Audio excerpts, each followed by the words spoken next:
Hello friends, आपका हमारे YouTube channel पे स्वागत है। आज के इस वीडियो में हम केंद्रीय विद्यालय में जो वैकेंसी निकली है टीचिंग और नॉन टीचिंग स्टाफ की, उसके बारे में डिस्कस करेंगे। तो इस वीडियो में हम टीचिंग स्टाफ के बारे में डिस्कस करेंगे, जिसके अंदर टीजीटी पोस्ट, पीजीटी पोस्ट और पीआरटी पोस्ट है। और ये देखेंगे किस पोस्ट के लिए कितनी वैकेंसी निकली गई है और यहाँ पर उसके लिए एजुकेशन क्वालिफिकेशन क्या मांगी है और एज लिमिट क्या होगी। तो ये स्टार्ट करते हैं अपने इस वीडियो को। तो सबसे पहले हम देख लेते हैं यहाँ पर प्रिंसिपल के लिए हमारे पास जो वैकेंसी निकली है जनरल की 123 है, ओबीसी 64 है, एससी की 35, एसटी की 17 और टोटल जो है 239 है, जिसमें ओएच की 4 है और एचएच की 04 है। इसी तरीके से वाइस प्रिंसिपल में जो जनरल की है 104, ओबीसी की 54, एससी की 30, एसटी की 15 और टोटल जो है 203 है, जिसमें ओएच 2 है, वीएच 3 है और ओएच एचएच 2 है। ठीक है। अब इसके अलावा जो है अदर वैकेंसी जो है पीजीटी की, तो पीजीटी देख लेते हैं। यहाँ पर जो पीजीटी की है टोटल, यहाँ पर पहली है हिंदी। हिंदी के अंदर जर्नल की जो है 72 है, ओबीसी की 64 है, एससी की 25 है और एसटी की 12 है, ईडब्ल्यूएस की 17 है और टोटल जो है 172 है, जिसमें ओएच 3 है, वीएच 3 है। ठीक है। इसी तरीके से इंग्लिश में भी है, पीजीटी इंग्लिश की जो है 67 जो है वो हमारे पास जर्नल की है। ओबीसी में 42 है, एससी में 23, एसटी में 11, ईडब्ल्यूएस में 15 है और टोटल जो है 154 है। ठीक है। फिज़िक्स में है 56 जर्नल की, ओबीसी की 36, एससी की 20, एसटी की 10 और ईडब्ल्यूएस की 13 और टोटल है 135 है। ठीक है। इसके अलावा जो है पीजीटी केमिस्ट्री की जो है, पीजीटी केमिस्ट्री की जो पोस्ट है वो है 69 हमारे पास जनरल की है, ओबीसी की 45, एससी की 25, एसटी की 12, ईडब्ल्यूएस की 16 और टोटल जो है 167 है। पीजीटी मैथ्स में जो है 77 जर्नल की, 49 ओबीसी की और 27 एससी की, 13 एसटी की, 18 ईडब्ल्यूएस और 184 टोटल वैकेंसी हो गई। ठीक है। अब पीजीटी बायोलॉजी जो है वो जर्नल की जो है 63 है, ओबीसी की 40, एससी की 22, एसटी की जो है 11 है, ईडब्ल्यूएस की 15 और टोटल जो है 151 है। तो यहाँ पर हम देखते हैं नेक्स्ट है हिस्ट्री में। पीजीटी हिस्ट्री की जो है जर्नल की 27 है, ओबीसी की 17, एससी की 9, एसटी की 4, ईडब्ल्यूएस की 6 और टोटल जो वैकेंसी है 63 है। नेक्स्ट हमारा पीजीटी ज्योग्राफी। पीजीटी ज्योग्राफी के अंदर जर्नल की है 30, ओबीसी की 18, एससी की 10, एसटी की 5, ईडब्ल्यूएस की 7 और टोटल वैकेंसी है 70। नेक्स्ट है पीजीटी इकोनॉमिक्स। पीजीटी इकोनॉमिक्स के अंदर 41 जर्नल की है, 26 ओबीसी, 14 एससी, 7 जो है एसटी की है, ईडब्ल्यूएस की जो है 9 है और टोटल है 97 वैकेंसी। उसके बाद है पीजीटी कॉमर्स, 30 जो है जर्नल की, 17 जो है ओबीसी, 9 जो है एससी, 4 जो है एसटी, 6 ईडब्ल्यूएस और टोटल है 66 वैकेंसी। कंप्यूटर साइंस की जो है 59 टोटल है जो जर्नल की और 38 OBC, 21 SC, 10 ST, 14 EWS, total है 142। ठीक है। और टोटल जो वैकेंसी है पीजीटी की वो निकली है 1409 वैकेंसी। नेक्स्ट हमारे पास है टीजीटी। अब टीजीटी पोस्ट में देख लेते हैं कितनी वैकेंसी निकली है हर सब्जेक्ट के लिए। अब टीजीटी हिंदी जो है इसके अंदर जर्नल की 155, ओबीसी की 101, एससी की 56, एसटी की 28, ईडब्ल्यूएस की 37 और टोटल है 377 वैकेंसी टीजीटी हिंदी की। अब टीजीटी इंग्लिश की देख लेते हैं। तो टीजीटी इंग्लिश जो है इसके अंदर जो है जर्नल की 163 है, ओबीसी की 108, एससी की 60, एसटी की 30, ईडब्ल्यूएस की 40, टोटल जो है 401 है। टीजीटी संस्कृत में है जर्नल की 101, ओबीसी की 66, एससी की 36, एसटी की 18, ईडब्ल्यूएस की 24 और टोटल जो है 245 वैकेंसी। नेक्स्ट है social science, TGT social science जो है वो जर्नल की 164 है, ओबीसी की 107, एससी की 59, एसटी की 29, ईडब्ल्यूएस की 39 और टोटल जो है 398 वैकेंसीज़ है। टीजीटी मैथमेटिक्स की देख लेते हैं, 175 जर्नल की, 115 ओबीसी, एससी की 63, एसटी की 31, ईडब्ल्यूएस की 42 और टोटल जो है 426 है। टीजीटी साइंस में 125 जर्नल की, ओबीसी की 82, एससी की 45, एसटी की 22, ईडब्ल्यूएस की 30 और टोटल 304। इसी तरीके से बाकी वैकेंसीज भी और टोटल जो है टीजीटी की 3176 निकली है। अब देख लेते हैं लाइब्रेरियन की जो निकली है वैकेंसी, उसमें कितनी है पोस्ट। तो लाइब्रेरियन में जर्नल की 146, ओबीसी की 95, एससी की 53, एसटी की 26, ईडब्ल्यूएस की 35, टोटल जो है 355 है। अब हम देखते हैं कि टीजीटी, पीजीटी और पीआरटी के लिए जो है एसेंशियल क्वालिफ़िकेशन क्या है, एज लिमिट क्या है और इसके अंदर जो है क्या क्वालिफ़िकेशन मांगी गई है। तो सबसे पहले हम देखते हैं पीजीटी के लिए।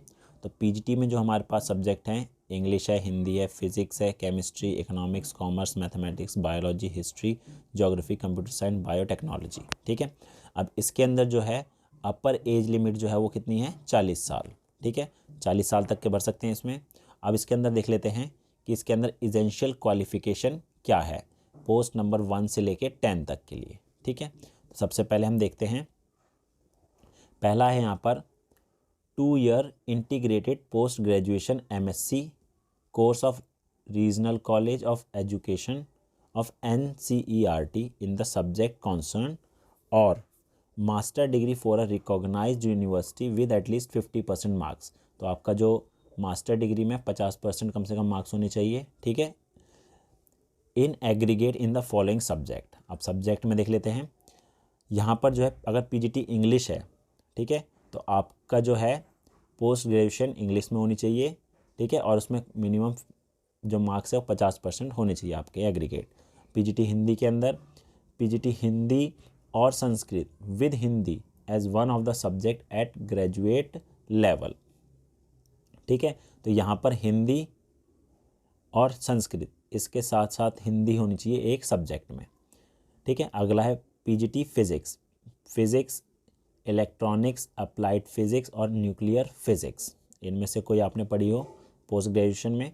अब पीजीटी केमिस्ट्री, इसके अंदर जो है केमिस्ट्री और बायोकेमिस्ट्री दोनों ही हैं। ठीक है, आपने किसी में भी मास्टर किया हो दोनों ही काउंट होगी। नेक्स्ट है पीजीटी इकोनॉमिक्स, इसके अंदर इकोनॉमिक्स पढ़ी हो, अप्लाइड इकोनॉमिक्स या बिजनेस इकोनॉमिक्स। ठीक है, अगर आपने मास्टर इन तीनों में से किसी में भी किया है तो वो एलिजिबल हैं। PGT commerce, master degree in commerce, however holder of degree of MCOM in applied business economics shall not be eligible। ठीक है, अगला देखते हैं, नेक्स्ट है पीजीटी मैथमेटिक्स। अब मैथमेटिक्स और अप्लाइड मैथमेटिक्स दोनों ही काउंट होती है। नेक्स्ट है हमारे पास पीजीटी बायोलॉजी। अब इसके अंदर है botany, zoology, life science, biosciences, genetics, microbiology, biotechnology, molecular biology, plant physiology, provided they have studied botany and zoology at graduation level। PGT history के अंदर आपने हिस्ट्री में मास्टर किया हो, पीजीटी ज्योग्राफी में ज्योग्राफी में। नेक्स्ट हमारे पास है, इसके अलावा आपने बीएड किया हो। ठीक है, और इसमें आपको हिंदी और इंग्लिश आपको आनी चाहिए। डिज़ायरेबल क्वालिफिकेशन जो है नॉलेज ऑफ कंप्यूटर एप्लीकेशन। ठीक है, अब इसके अलावा जो है पीजीटी कंप्यूटर साइंस, इसकी देख लेते हैं क्या क्वालिफ़िकेशन मांगी गई है। तो एसेंशियल क्वालिफ़िकेशन जो है at least 50% marks in aggregate in any of the following.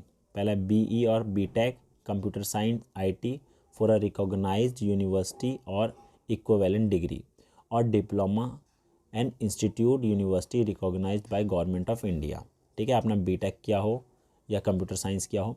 ठीक है, उसके अलावा बीई और BTech any stream and post graduation diploma in computer from a recognised university, MSc computer science, MCA और equivalent from a recognised university. इसके अलावा जो है बीएससी कंप्यूटर साइंस वाले भी एलिजिबल है, बीएससी और equivalent and post graduation degree in subject from the recognised university. इसके अलावा है post graduation degree in computer and post graduation degree in any subject from the recognised university, B level DOEACC from and post graduation degree in any subject. अगर आपने डोएक से B level का course किया वो भी एलिजिबल है। C level from the DOEACC ministry of information and communication technology and graduation, proficiency in teaching in Hindi and English. ठीक है, ये हमारे पास था पीजीटी कंप्यूटर साइंस का। अब नेक्स्ट देख लेते हैं, नेक्स्ट अब देखते हैं टीजीटी का। ठीक है, ट्रेन ग्रेजुएट टीचर। अब इसके अंदर जो है हमारे पास सबसे पहले जो है इसकी अपर एज लिमिट जो है 35 साल है। ठीक है, 35 साल तक के लोग भर सकते हैं इसको। अब क्वालिफ़िकेशन देख लेते हैं, एसेंशियल क्वालिफ़िकेशन क्या है। 4 year integrated degree course of regional college of education of NCERT in the concerned subject with at least 50% marks in aggregate, bachelor degree with at least 50% marks, आपके बैचलर डिग्री में 50% marks होने चाहिए in the concern subject combination of subjects and in aggregate the elective subject and language in the combination of subjects as under. अब यहाँ पर जो है सबसे पहले देख लेते हैं टीजीटी इंग्लिश। अब टीजीटी इंग्लिश के लिए क्या है, English as a subject in all 3 year, आपने 3 साल इंग्लिश पढ़ा हुआ होना चाहिए। अब टीजीटी हिंदी जो है, Hindi as a subject in all 3 year, आपने ग्रेजुएशन में 3 साल ये पढ़ा होना चाहिए। TGT SST any 2 of the following. अब 2 ऑफ द फॉलोइंग में देख लेते हैं कौन कौन सब्जेक्ट आपने पढ़े हुए होने चाहिए ग्रेजुएशन में। ये जो दे रखे हैं history, geography, economics and political science, of with one must be either history और ज्योग्राफी। ठीक है, इनमें से कोई भी 2 सब्जेक्ट पढ़े हुए होने चाहिए जिसमें से हिस्ट्री और ज्योग्राफी होना कंपलसरी है। उसके बाद है TGT science, botany, zoology and chemistry आपने पढ़ी हो ग्रेजुएशन में। TGT Sanskrit, Sanskrit as a subject in all 3 year. TGT maths, bachelor degree in mathematics with any 2 of the following subject. ठीक है, physics, chemistry, electronics, computer science and statics. Next देखते हैं, इसके बाद जो है बीएड आपके पास होनी चाहिए और सीटेट आपके पास होनी चाहिए पेपर 2 का। ठीक है, और आपको हिंदी और इंग्लिश भी आनी चाहिए। और डिज़ायरेबल नॉलेज क्या है, कंप्यूटर एप्लीकेशन भी आपको आनी चाहिए। ठीक है, तो ये थे हमारे टीजीटी पीजीटी के एसेंशियल क्वालिफ़िकेशन और एज लिमिट क्या मांगी गई है। अब देख लेते हैं लाइब्रेरियन के अंदर क्या क्वालिफ़िकेशन मांगी गई है। अब इसकी जो अपर एज लिमिट है वो 35 साल है। ठीक है, अब लाइब्रेरियन के अंदर बोला गया है एसेंशियल क्वालिफ़िकेशन जो है bachelor degree in library science और a graduate with 1 year diploma in library science from a recognised institute, working knowledge of Hindi and English. Desirable में कंप्यूटर एप्लीकेशन आपको आनी चाहिए। अब देख लेते हैं कि किसको कितनी एज रिलैक्सेशन दी जाएगी। फर्स्ट हमारे पास यहाँ पर जो है कैटेगरी वाइज कितनी एज रिलैक्सेशन दी जाएगी। अगर आप SC ST हैं तो आपको 5 साल का रिलैक्सेशन मिलेगा। OBC को 3 साल का। Women all category for teaching post PGT, TGT, librarian, PRT only, इनको 10 साल का मिलेगा। KVS एम्प्लॉय को नो एज बार, KVS अगर एम्प्लॉय है तो वो कभी भी किसी भी एज में भर सकते हैं। अगर आप सेंट्रल गवर्नमेंट में 3 साल कंटिन्यू काम करते हैं तो जनरल को 5 साल का, OBC को 8 साल का और SC ST को 10 साल का रिलैक्सेशन दिया जाएगा। ठीक है, अगला है हमारे पास person ordinarily domicile in state of Jammu and Kashmir during this to this. तो अगर जम्मू एंड कश्मीर से बिलोंग करते हैं तो 5 साल का मिलेगा। Person with disabilities SC ST और जनरल, अगर डिसेबिलिटी है, अगर डिसेबल है तो SC ST को 15, OBC को 13 और जनरल को 10 साल का एज रिलैक्सेशन दिया जाएगा। और अगर आप एक्स सर्विस मैन हैं तो जनरल में 5 साल का मिलेगा और जो पोस्ट ग्रुप एक ही पोस्ट होनी चाहिए। एक्स सर्विसमैन OBC वालों को 8 साल का, 3 ईयर प्लस 5 ईयर। ठीक है, नेक्स्ट है एक्स सर्विसमैन SC ST को 10 साल का और एक्स सर्विसमैन जनरल B और C ग्रुप वालों को 3 साल का। ठीक है, अगला है हमारे पास एक्स सर्विसमैन OBC को 6 ईयर का और एक्स सर्विसमैन SC ST को 8 ईयर का।